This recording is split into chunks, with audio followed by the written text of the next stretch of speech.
बचपन से हमें सूरह इखलास याद करवाई जाती है, लेकिन अक्सर हमें इस सूरत का मतलब तक नहीं पता। सूरह इखलास का मतलब क्या है? और मेरी बात माने, अगर आपने ये वीडियो आखिर तक देखी तो आप समझ जाएंगे कि आखिर अल्लाह कौन है। और सबसे अहम सवाल ये, आज के जदीद दौर में भी अल्लाह ताला हमें इस सूरत से क्या सिखाना चाहते हैं। ये कहानी शुरू होती है मक्का के उस वक्त से जब हर गली हर बाजार पत्थरों के बुतों से भरे हुए थे। काबे के गिर्द चारों तरफ में बुत पड़े हुए थे। हर कबीला अपने खुदा का मालिक था। कोई क्या कहता, किसी को कुछ परवाह नहीं थी।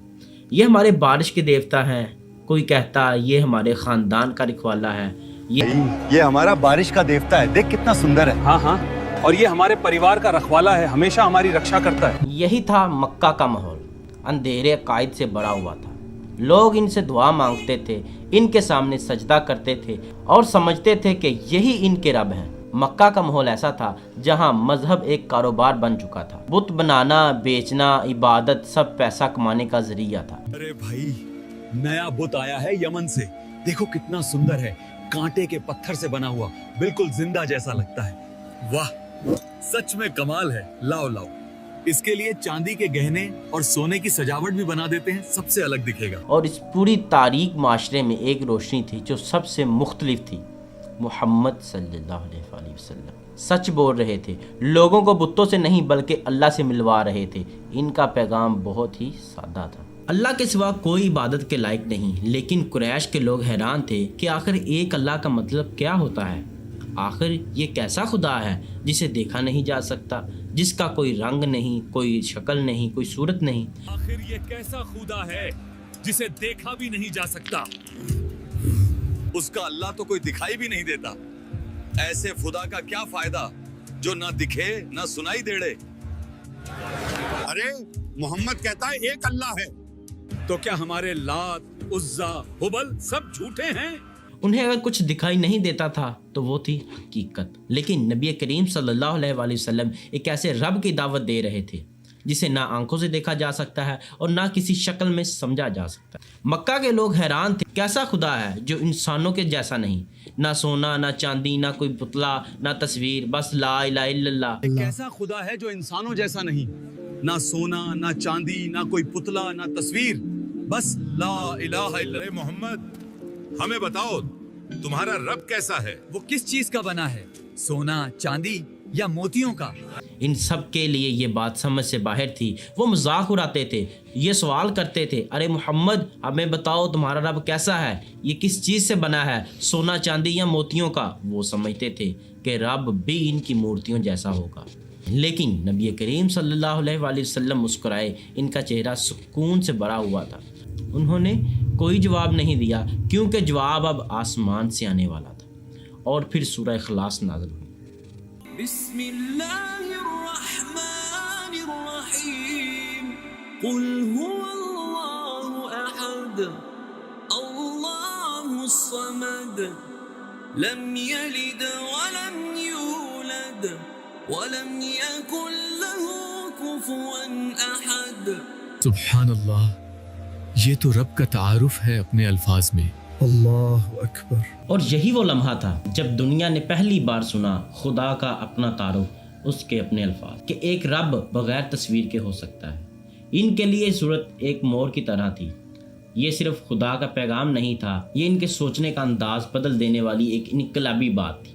और अब ये कहानी सिर्फ मक्का की नहीं रही, ये कहानी बन गई हर इंसान की जो रब को समझना चाहता था, हर उस दिल की जो पूछना चाहता था कि आखिर कौन है अल्लाह। और इसका जवाब कुरान की इस सूरत में है। चलो अब इस सूरत को आसान अंदाज में समझने की कोशिश करते हैं। कह दो कि अल्लाह एक है, इसका कोई साथी नहीं, ना कोई बराबर, ना कोई इस जैसा, ना कोई इसके बराबर है। अब ज़रा सोचो कि मक्का वालों के लिए यह बात समझना कितनी मुश्किल थी। इनके लिए तो हर ज़रूरत के लिए अलग अलग खुदा था। और अब मोहम्मद सल्लल्लाहु अलैहि वसल्लम कह रहे थे कि सिर्फ एक अल्लाह है। ये पैगाम इनके पूरे निज़ाम के ख़िलाफ़ था, यानी अल्लाह ही है जिस पर सब कुछ मुनहसर है। लेकिन वो ख़ुद किसी पर मुनहसर नहीं, वो सब कुछ देता है लेकिन कभी कुछ नहीं मांगता। वो सब का ख्याल रखता है लेकिन इसका कोई ख्याल नहीं रखता, इसको कोई नहीं देखता।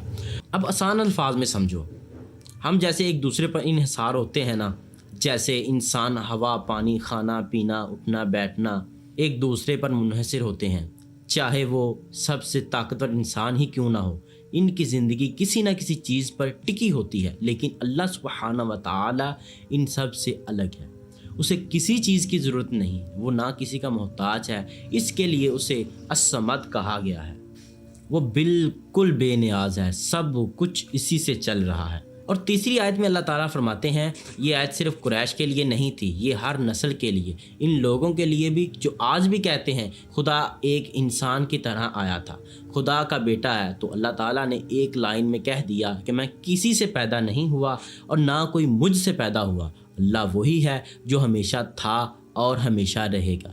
یہ آیات انسان کی سوچ بدل دیتی ہے، سب کو سمجھ آ گیا کہ رب صرف ایک ہے، کوئی انسان نہیں، اس کا کوئی خاندان نہیں، وہ صرف رب ہے، بہت خاص، لاجواب اور بالکل منفرد، جو انسانی احاطے کی کسی سوچ میں بھی نہیں آ سکتا۔ سورہ اخلاص کو 3 بار پڑھ لینا قرآن کے پورے پڑھنے پر جتنا ثواب ملتا ہے۔